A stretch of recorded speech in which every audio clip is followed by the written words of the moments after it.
Shalom Bapak Ibu Saudara-saudari yang terkasih dalam Tuhan Yesus Kristus.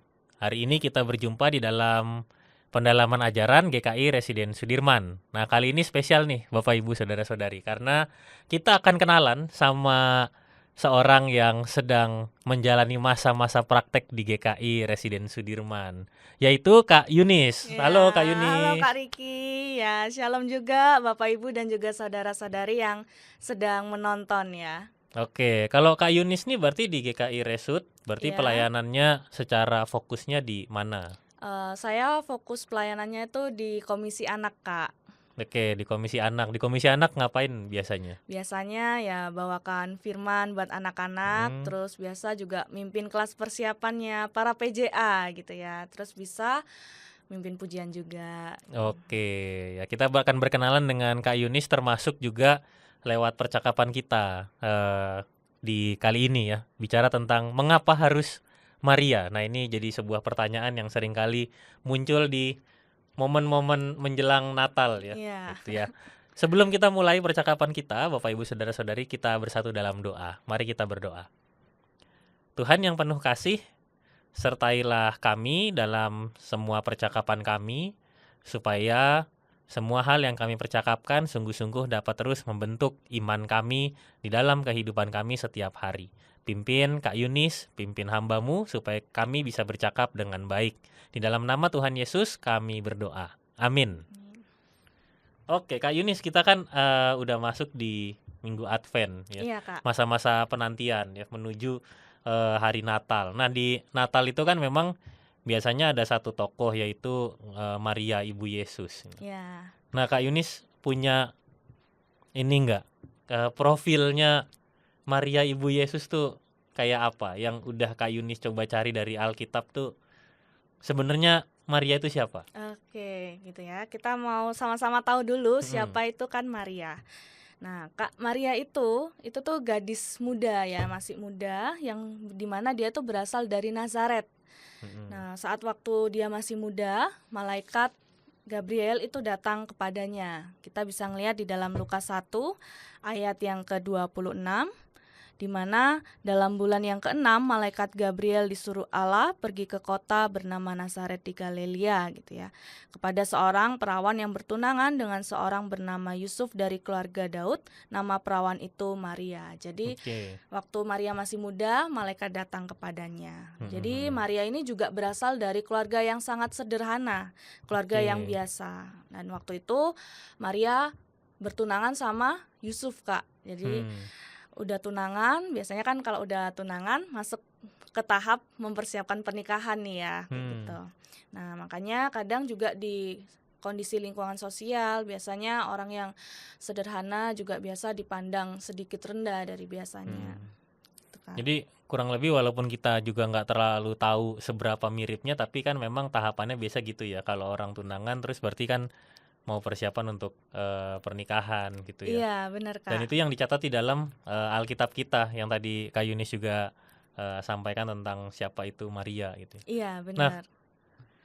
sebenarnya Kak Yunis kalau lihat dari profil ini ya, Mm-mm. lihat dari profil ini eh, konsekuensi yang paling besar itu kan soal berita tentang bayi yang dikandung di Iya. masa pertunangan. Nah, itu Kak Yunis punya nggak konteks atau latar belakang kira-kira kalau ditemukan seorang yang belum menikah tapi kemudian ada bayi di dalam kandungannya, itu Mm-mm. kira-kira hukuman atau hukumnya itu apa gitu? Apa disambut dengan meriah, apa Eh, ternyata wah dipinggirkan atau gimana Kak Yunis? Ya, kalau Hmm. misalnya seperti kondisi konteks yang dialami Maria, Mm-mm. kita bisa ngelihat di dalam perjanjian lama, Kak. Itu ada di dalam Ulangan 22 Mm-mm.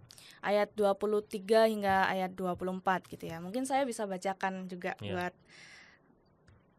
kita semua dalam Ulangan pasal berapa tadi? Ulangan 22 Ulangan 22 ayat 23 hingga ayat yang ke-24. Nah, di sini dikatakan apabila ada seorang gadis yang masih perawan dan sudah bertunangan, lalu seorang laki-laki bertemu dengan dia di kota dan tidur dengan dia, maka haruslah keduanya kamu bawa keluar ke pintu gerbang kota, kamu harus melempari mereka dengan batu sampai mati. Gadis itu, karena walaupun di kota ia tidak berteriak minta tolong, dan laki-laki itu karena ia menodai istri sesamanya, demikianlah harus kau hapuskan yang jahat itu dari tengah-tengahmu. Jadi bisa sampai dihukum rajam gitu Kak, kalau misalnya menemukan seorang gadis kemudian hamil gitu ya. Iya. Jadi kita bisa membayangkan ya, maksudnya konteks sosialnya ya cukup berat juga gitu untuk seorang Maria gitu. Dan itu Iya. ada kaitannya nggak sama Yusuf kan kalau di Matius ya, Iya. berusaha untuk menceraikannya ya kalau nggak salah. Iya. Nah itu gimana tuh Kak Yunis tuh? Jadi keterkaitan antara apa yang dialami oleh Maria lalu juga responsnya Yusuf. Kalau responnya Yusuf sendiri itu kita bisa lihat Matius 1 ayat 19 ya. iya benar. Benar Kak. Ya, Matius 1 ayat 19 ya. Karena Yusuf suaminya seorang yang benar dan tidak mau mencemarkan nama istrinya di depan umum, ia bermaksud menceraikannya secara diam-diam. Oke, lalu apa yang terjadi? Lalu yang terjadi, namun ketika Yusuf mempertimbangkan maksud itu, malaikat Tuhan tampak kepadanya dalam mimpi dan berkata, Yusuf anak Daud, janganlah engkau takut mengambil Maria sebagai istrimu, sebab anak yang di dalam kandungannya adalah dari Roh Kudus. Oke, berarti Yusuf juga dikuatkan bahwa berita itu adalah berita tentang keselamatan gitu kan ya. Iya, benar Kak. Iya, berarti Maria itu termasuk seorang yang sejak dulu ya kalau kita bicara tentang iman ya. Iya. Berarti dia percaya banget tuh. Iya, percaya. Mesias tuh akan datang ke tengah dunia. Iya, percaya banget Kak. Nah, oke. Nah, terus Mm-mm. ya saya hanya membayangkan ya. Jadi Iya. ketika kita yakin, kita percaya, lalu kemudian ternyata berita itu atau rencana Allah yang besar itu untuk keselamatan manusia itu datangnya lewat kita sendiri gitu, Iya. lewat Maria. Nah ini ada penjelasannya nggak Kak? Oke. Kenapa harus Maria? Bukan Maria yang lain atau perempuan yang lain? Ya, kenapa gitu ya? Kita lihat Kak di dalam Matius 1 di pasal yang pertama itu ya. Itu kan terdapat silsilah Yesus gitu. Dimana kita tahu di ayat yang ke 16 dikatakan bahwa Yakub mempunyai anak, Yusuf suami Maria, dari Maria lahir Yesus yang disebut Kristus. Jadi memang dalam silsilah itu kita bisa melihat bahwa Allah memilih Maria secara terstruktur, secara rapi, dan kita tahu bahwa Maria tadi kan di awal dikatakan tunangan sama Yusuf ya, pastinya nanti akan masuk di pernikahan. Jadi Maria dan Yusuf akan bersama, dan Yusuf adalah keturunan dari Raja Daud Kak. Oke, berarti sebenarnya sederhananya kenapa harus Maria? Karena Maria tunangannya Yusuf. Iya, gitu kan, benar. Maria itu tunangannya Yusuf. Dan berarti kenapa Yusuf? Ya, karena Yusuf yang akan bersama-sama dengan Maria. Karena Yusuf bersama-sama Maria. Iya. Yang lebih jelasnya kan Yusuf itu kan keturunannya Daud gitu ya. Jadi Benar. karena berita tentang kelahiran Sang Mesias itu adalah dari garis keturunan Daud. Salah satunya adalah Yusuf. Lalu kemudian Yusuf bersama dengan Maria gitu ya. Berarti ya kenapa harus Maria sekarang jelas ya karena dia bagian dari rencana Allah yang besar lewat garis keturunan Daud itu. Iya, gitu ya, betul ya. Benar Kak. Ya, nah itu ada nggak hal yang lain yang bisa membuat itu jadi lebih ngerti? Oke. Kenapa harus Maria? Selain karena garis keturunan, ada lagi nggak yang lainnya? Karena kita bisa ngelihat di dalam kitab Perjanjian Lama ya Kak, itu adanya nubuat yang dibuat sama Nabi Yesaya pada waktu itu, dimana kan Nabi Yesaya di Yesaya 7 ayat 14 itu mengatakan bahwa sesungguhnya seorang perempuan muda perempuan muda, di situ anak dara yang berarti masih perawan, itu akan mengandung dan melahirkan seorang anak laki-laki, dan mereka akan menamai dia Immanuel, yang berarti Allah menyertai kita. Nah, kata anak dara di sini itu menjelaskan seorang anak perawan, dan Maria itu menggenapi nubuat ini, Kak. Jadi kita lihat kemudian di Perjanjian Baru bahwa Lukas itu mencatat Maria adalah seorang perawan serta bertunangan dengan Yusuf.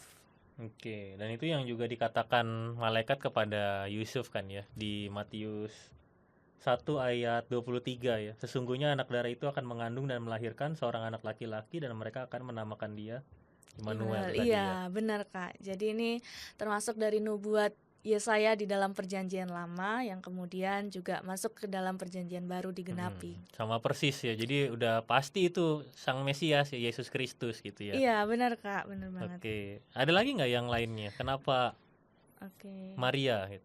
Karena kalau tadi kan udah jelas nih, berarti kan ya memang bayi yang dalam kandungan Maria itu adalah Sang Mesias yang sudah lama dinantikan. Iya, tadi kan kita udah ngeliat nih dari silsilahnya, terus penggenapan nubuat, dan sekarang kita melihat bahwa memang Maria dipilih karena anugerah Allah, Kak. Di sini Lukas menuliskan bahwa Maria itu adalah perempuan yang terberkati di antara banyaknya perempuan. Kita bisa ngeliat di Lukas 1 ayat yang ke-42. Oke. Lukas 1 ayat yang ke-42, di mana dikatakan, lalu berseru dengan suara nyaring, diberkatilah engkau di antara semua perempuan, dan diberkatilah buah rahimmu. Jadi memang selain karena silsilah garis keturunan, terus penggenapan nubuat, kita bisa melihat bahwa karya Allah terjadi kepada Maria karena Allah yang memilih Maria. Oke. Dan itu milihnya tuh gimana tuh?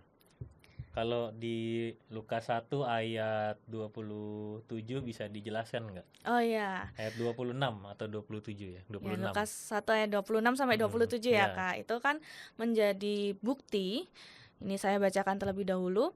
Lukas 1 ayat 26 hingga ayat 27. Dalam bulan yang ke-6, malaikat Gabriel disuruh Allah pergi ke kota bernama Nazaret di Galilea kepada seorang perawan yang bertunangan dengan seorang bernama Yusuf dari keluarga Daud. Nama perawan itu Maria. Jadi memang menunjukkan bahwa Maria adalah gadis perawan yang bertunangan sama Yusuf, keturunan Daud.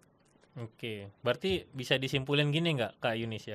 Kalau misalnya ya, kita juga dapat pertanyaan yang sama dari orang-orang yang mau kenal tentang siapa Ibu Yesus gitu ya, dan kenapa harus Maria gitu. Satu, karena kalau dari garis keturunannya di situ ada Yusuf bertunangan dengan Maria gitu kan. Lalu kemudian berita yang datang kepada Yusuf itu adalah berita yang sama seperti yang dinubuatkan Tuhan lewat Yesaya pada zaman Perjanjian Lama. Iya. Gitu. Jadi klop nih gitu kan. Lalu juga diperkuat dengan peristiwa Allah yang mengutus malaikatnya langsung kepada Maria gitu ya. Iya, benar, Kak. Seperti itu. Jadi kita udah ngelihat nih kan alasan kenapa sih ya kok harus Maria gitu. Kenapa enggak yang lain?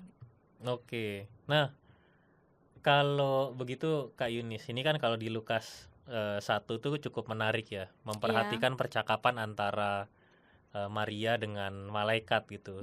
Bagaimana Maria tuh berusaha memahami apa yang terjadi dan akan juga dialami oleh dirinya dalam kehidupannya gitu.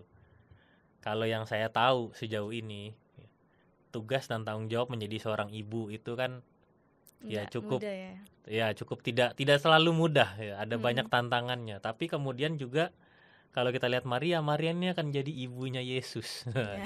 Ibunya Sang Juru Selamat ini. Nah, Kak Yunis punya ini enggak penggalian tentang gimana kita lihat Maria merespons tugas atau panggilan yang Allah berikan lewat kehidupannya, terutama ketika Yesus ada dalam kandungan itu. Iya. Ini ya, Kak, kita mau bersama-sama ngelihat gimana sih responnya Maria. Kalau misalnya kita coba bayangkan posisi ini terjadi gitu ya, pasti nggak mudah untuk dihadapi sama Maria. Bisa aja respon yang diberikan itu antara wah dia merasa hebat gitu ya, atau bisa juga responnya justru merasa rendah diri. Tetapi kita mau ngelihat dari Maria, kita lihat di dalam Lukas 1 ayat 29. Mm-mm. Bagaimana memang respon Maria itu terkejut mendengar perkataan itu lalu bertanya di dalam hatinya apa maksud salam itu.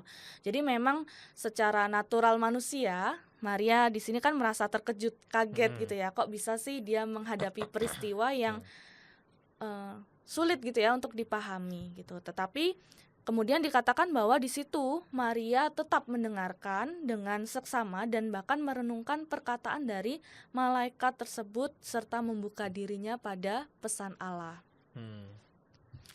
Ya, kemudian habis itu di ayat yang selanjutnya, di ayat yang ke-34, di mana dikatakan kata Maria kepada malaikat itu, bagaimana mungkin hal itu terjadi karena aku belum pernah berhubungan dengan laki-laki.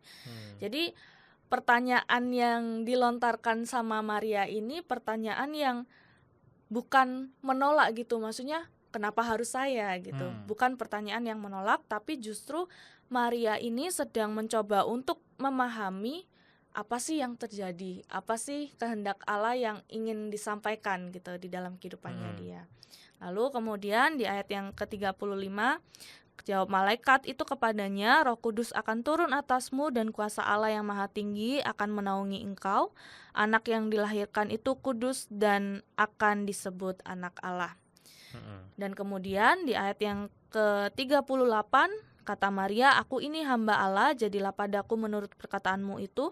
Lalu malaikat itu meninggalkan dia. Jadi di respon yang selanjutnya adalah Maria itu taat sepenuhnya, karena kita tahu bahwa di ayat yang ke-35 malaikat itu sendiri menguatkan Maria, Kak. Jadi respon yang terakhir Maria tunjukkan, perlihatkan di sini adalah taat sepenuhnya, karena dia tahu bahwa dia sedang melakukan tugas Allah, sehingga yang dilakukan oleh Maria adalah dia memperlihatkan ketundukan hatinya.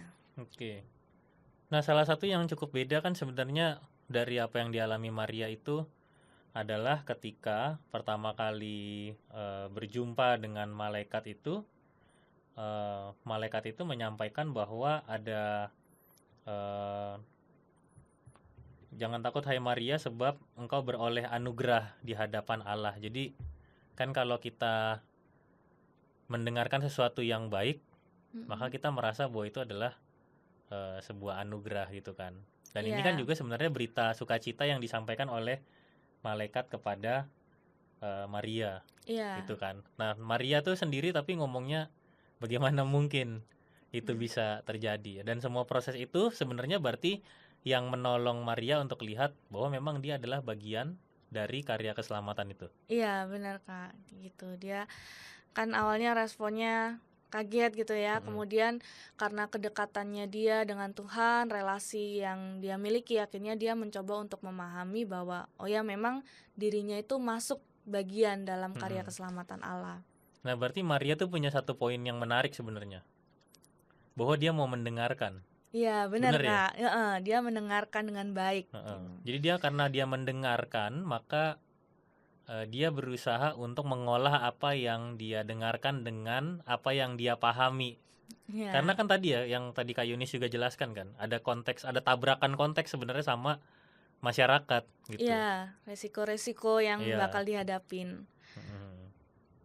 Nah, kalau kita mau ngomongin ini ya, apa yang dialami Maria, ini kan sebenarnya sebuah proses apa Kak Yunis? Sebuah proses bergumul gitu ya? Iya, proses bergumul gitu, tentang apa yang terjadi. Iya, tentang sesuatu yang terjadi dalam kehidupan kita. Nah, kalau kita tadi kan kita udah dapat jawabannya kenapa harus Maria. Nah, ternyata juga diperkuat dengan responsnya Maria yang juga menunjukkan sesuatu buat kita, yang membuat kita jadi di zaman sekarang sebenarnya juga belajar tentang bagaimana sih kita bisa merespons pergumulan itu dengan caranya Maria.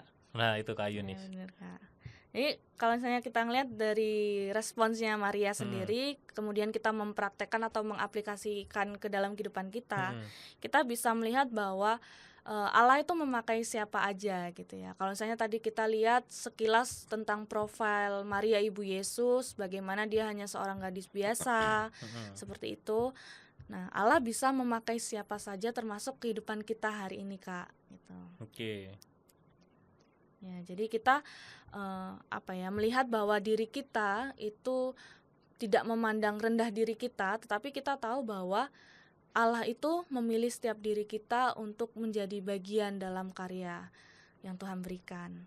Jadi Allah yang memilih kita gitu ya. Iya. Poinnya adalah apa yang terjadi dalam hidup kita ya adalah bagian dari apa yang sedang Allah karyakan untuk kehidupan kita gitu. Iya, benar Kak. Dan mungkin gak sih, maksudnya gini Kak Yunis ya, kita tuh jadi kayak Maria gitu loh, Oh, bertanya sama Tuhan, iya. bagaimana mungkin ini terjadi, gitu kan pertanyaannya Mm-mm. Maria ya. Jadi dengan aktivitas semua orang semua berusaha, semua bekerja, berharap sesuatu, tapi kemudian tidak sampai pada apa yang diinginkan, dicita-citakan atau yang diharapkan. Iya, Kadang muncul pertanyaan, bagaimana mungkin ini terjadi? Nah, menurut Kak Yunis dengan lihat apa yang dialami oleh Maria, Mm-mm. kira-kira bagaimana Tuhan bekerja lewat peristiwa kehidupan kita yang menurut kita rasanya mestinya tidak mungkin terjadi. Iya. Kalau dalam kehidupan kita ya Kak, seringkali Mm-mm. kan manusia hari ini sulit untuk mendengarkan sama seperti Maria. Jadi kayak di awal udah mulai denial duluan nih, nggak mau mendengarkan gitu ya.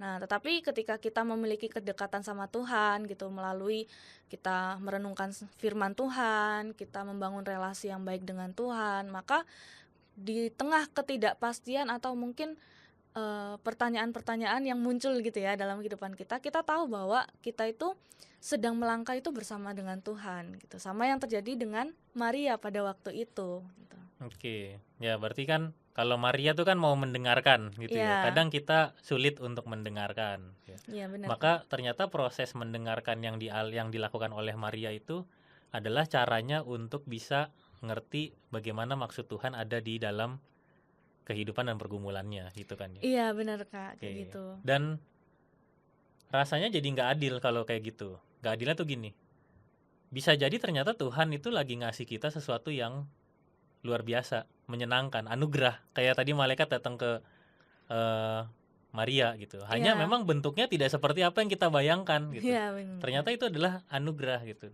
Hmm. Nah ini menyikapinya gimana nih Kak Yunis? Kan orang sering gini ya, duh kok aku dapetnya gini gitu. Iya. Padahal sebenarnya anugerah buat dia gitu. Iya. Anugerah sebuah kesempatan yang Tuhan berikan. Jadi misal ya anak muda terus dapat pekerjaan gitu. Mm-mm. Lalu dalam pekerjaannya dia mengeluh ya, bagaimana mungkin ini bisa terjadi padaku? Aku bekerja di tempat yang mungkin aku tidak suka atau bahkan ini bukan yang kuharapkan aku masuk di sini gitu. Mm-mm. Yang kuliah juga kadang begitu gitu. Ya kan? Iya, Ya, dengan benar, segala Kak. banyak pilihan. Lalu kemudian ngerti bahwa ternyata ini anugerah gitu. Ya, ya itu kita perlu belajar dari Maria ya Kak, Mm-mm. bahwa kita perlu juga memiliki kerendahan hati di dalam Oke. kehidupan kita Mm-mm. gitu ya. Jadi sama seperti Maria yang mengatakan bahwa aku ini hamba Tuhan, jadi Allah itu juga mengajak setiap diri kita itu memiliki kerendahan hati, membuka diri gitu sama apa sih yang Tuhan inginkan dalam kehidupan kita. Oke, jadi nggak kemudian nutup. Pokoknya kalau Tuhan kerja tuh lewat hidup saya caranya gini gitu ya. Iya, heeh. Kalau yang caranya begini bukan nih, bukan Ya. yang saya pengen. Padahal ini dari Tuhan gitu Ya. kan. Maka dengan kerendahan hati itu kita buka hati kita. Mm-mm. Kalau ngutip dari Maria, aku ini hamba Hamba Tuhan Tuhan, gitu kan, iya. yang bikin jadi ngerti bahwa ada banyak sekali cara yang Tuhan sedang kerjakan dalam kehidupan kita gitu ya. Iya benar Kak, gitu. Oke. Nah, seberapa penting Kak Yunis kalau gitu dengan kedekatan antara kita dengan Tuhan? Sangat penting Kak.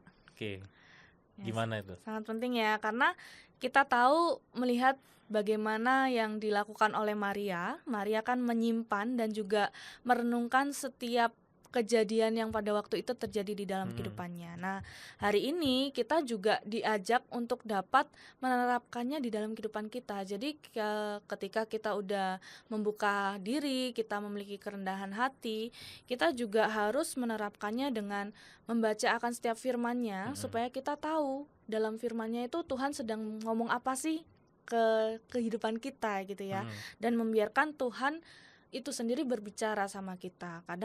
Terkadang orang udah langsung nutup diri gitu ya. Padahal ya Tuhan sedang ingin berbicara sama kita melalui firman-Nya. Oke.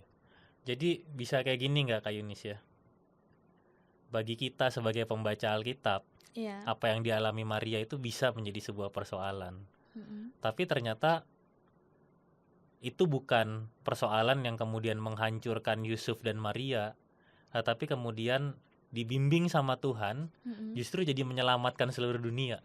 Iya. Iya kan? Iya benar Gitu Kak. ya? Heeh, benar banget kayak gitu. Nah, itu berarti gimana kita bisa memahaminya?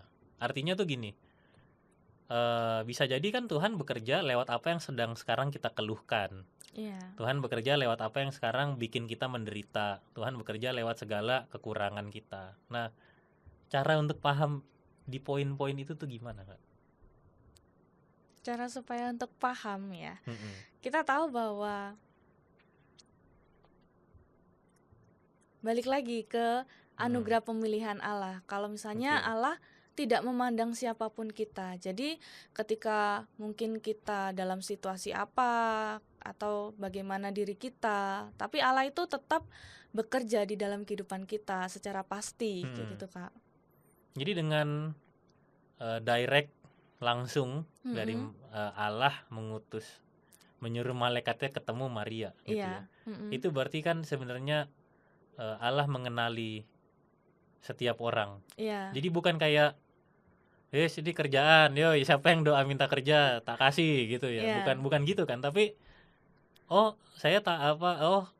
aku bergumul tentang pekerjaan, aku bergumul tentang keluarga, aku bergumul tentang relasi, aku bergumul tentang pelayanan. Tuhan tuh tahu semua gitu. Iya, Kak. Dan dia tolong kita untuk bisa ngerti bahwa hidup kita lagi dipakai sama Tuhan. Iya. Nah, Kak Yunis, nih jadi menarik nih ya. Ya. Bicara tentang bagaimana mungkin itu bisa terjadi lalu kemudian berubah dengan penuh dengan banyaknya berita sukacita gitu ya, lalu kemudian membuat Maria menjadi pribadi yang mampu mengatakan, sebab bagi Allah tidak ada yang mustahil, aku ini hamba Tuhan, jadilah padaku menurut perkataanmu itu gitu ya. Iya. Nah, gimana kita bisa memahaminya? Misal ya, kalau kita dalam pelayanan gitu. Kak Yunis ini kan pelayanan di Komisi Anak ya. Iya. Kalau di Komisi Anak tuh berarti ketemunya siapa-siapa aja, Kak Yunis? Ya, ketemunya sama anak-anak ya pastinya, Anak-anak Kak. pasti ketemu. Pasti. Oke. Terus sama pelayan jemaat anaknya. Jadi kakak-kakak, ya, pelayan jemaat anaknya, ya Iya. kakak-kakaknya ya. Iya, dan juga sama orang tua. Sama orang tuanya. Benar, Kak. Nah, ini memahami dalam pelayanan misalnya gitu, dalam pelayanan di Komisi Anak, untuk memahami bahwa aku ini hamba Tuhan, jadilah padaku menurut perkataanmu itu tuh gimana caranya, Kak? Ya, yang caranya. Ya. Caranya adalah ya ketika melakukan pelayanan itu pastinya kita butuh kedekatan sama Tuhan ya. Kedekatan sama Tuhan, kita mengerti gitu ya. Bahkan menjalin relasi yang baik sama Tuhan. Nih aku stop dulu ya. Ya. Jadi apa yang bisa kita lakukan supaya kita dekat sama Tuhan? Kira-kira apa? Mungkin ada 1, 2, atau 3 cara yang Kak Yunis mau tawarkan buat kita supaya kita tuh dekat sama Tuhan. Itu apa yang bisa kita lakukan? Supaya dekat sama Tuhan, yang bisa kita lakukan, kita datang ke Tuhan. Oke. Lewat setiap keseharian yang kita lakukan gitu ya, Kak. Misalnya berdoa, kita gitu ya. Kita punya waktu saat teduh pribadi kayak gitu. Kita ada waktu teduhnya sendiri gitu. Jadi berdoa secara pribadi sama Tuhan. Dan itu berarti kan nggak cuma menolong kita untuk pelayanan, tapi menolong kita untuk memahami seluruh kehidupan. Iya. Benar ya? Benar. Gitu. Dan itu sebenarnya ya kalau bisa dibilang seperti bahan bakarnya untuk orang kalau mau pelayanan gitu. Iya. Kan kita melayani untuk memuliakan Tuhan gitu ya. Jadi supaya tetap terarah pada ininya ya. Gitu ya. Iya. Kalau bener, bicara tentang aku ini hamba Tuhan gitu kan. Iya. Nah, kalau jadilah padaku seperti perkataanmu. Nah, ini kan biasanya kalau di pelayanan tuh variabel tantangannya, persoalannya tuh macam-macam tuh, Kak Yunis tuh. Nah, ini gimana nih?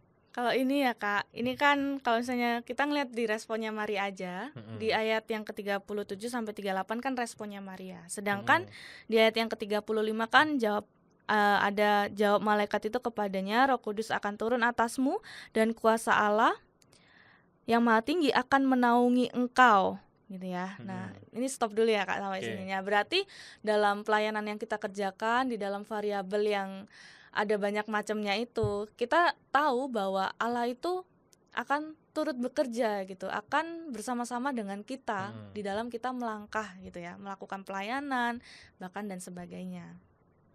Oke.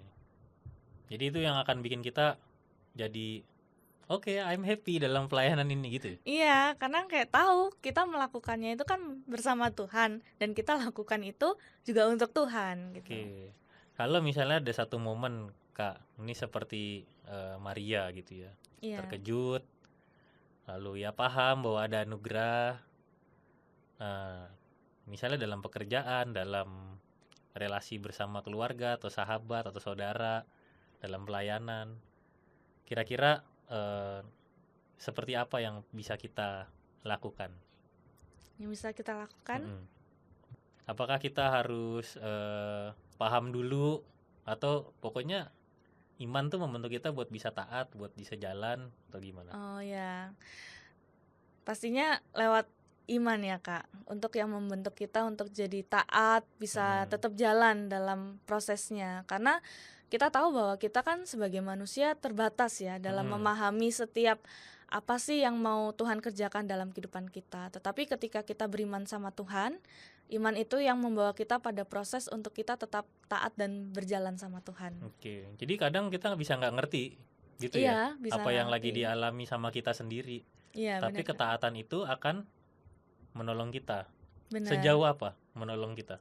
Sejauh kita bisa nantinya tahu nih bahwa yang sedang kita kerjakan itu membawa kepada sesuatu hal yang baik gitu ya. Oke. Ha-ha. Dan Maria itu menjadi contoh, Bener banget. betul ya? Maria menjadi contoh bagi kita di kehidupan kita hari ini. Oke, dan itu yang juga dipahami secara ajaran oleh Kristen Protestan. Gitu Iya, kan ya? benar Kak. Nah, apa aja Kak Yunis kalau kita lihat sosok Maria ini Mm-mm. dari pandangan kita sebagai seorang Kristen Protestan tuh kayak apa? Ya, kalau di Kristen Protestan ya kita memandang Maria, melihat Maria itu sebagai teladan iman. Jadi kita tetap menghormati Maria karena kita tahu bahwa Maria juga manusia yang terlibat dalam karya keselamatan yang sedang Allah kerjakan. Tapi kita memandang bahwa Maria itu sebagai teladan iman yang perlu kita contoh di dalam kehidupan kita masa kini Kak, gitu ya. Tuh. Oke, kalau gitu Kak Yunis, adakah ini ya kalimat yang bisa menyimpulkan percakapan kita semua Ya. kali ini? Kesimpulannya ya Kak, bahwa mengapa harus Maria yang dipilih oleh Allah gitu ya. Karena kita mau melihat tadi bagaimana silsilahnya, kemudian bagaimana penggenapan nubuat, bahkan bagaimana Allah itu sendiri bekerja gitu ya melalui anugerah bahkan pemilihan kepada Maria gitu. Dan ketika Maria meresponi semua peristiwa atau kejadian yang terjadi yang dalam POV manusia itu pasti nggak mudah gitu, tetapi dia mau tetap beriman dan juga taat di dalam melakukan semuanya itu.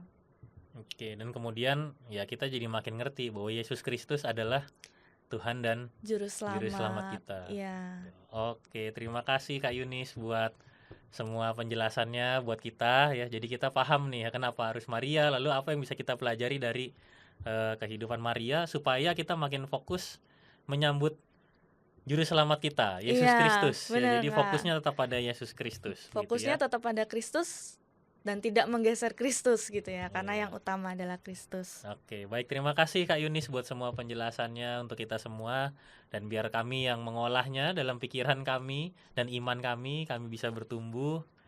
Boleh kami minta Kak Yunis untuk memimpin kita dalam doa? Ya, boleh Kak. Yuk mari kita bersama-sama berdoa. Tuhan yang selalu menyertai di dalam kehidupan kami sungguh mengucap syukur jika pada saat ini kami boleh bersama-sama mendengarkan ajaran mengapa harus Maria yang Engkau pilih. Dan melalui Maria kami boleh meneladani iman yang dimilikinya, agar di dalam kehidupan kami hari ini kami boleh terus memiliki ketaatan, mendengarkan, bahkan kami mau melakukan apa yang menjadi kehendak Tuhan di dalam kehidupan kami. Ya Tuhan yang terus menuntun setiap langkah kehidupan kami, dan kiranya Tuhan yang terus memberikan kekuatan kepada setiap kami. Terima kasih Tuhan, dalam nama Tuhan Yesus kami sudah berdoa. Amin. Amin. Terima kasih Kak Yunis Terima kasih Kak Riki. untuk semua yang sudah di-sharingkan kepada kita semua. Dan juga kita akan ketemu lagi di episode pendalaman ajaran GKI Residen Sudirman yang berikutnya. Sampai ketemu, Tuhan Yesus memberkati kita semua.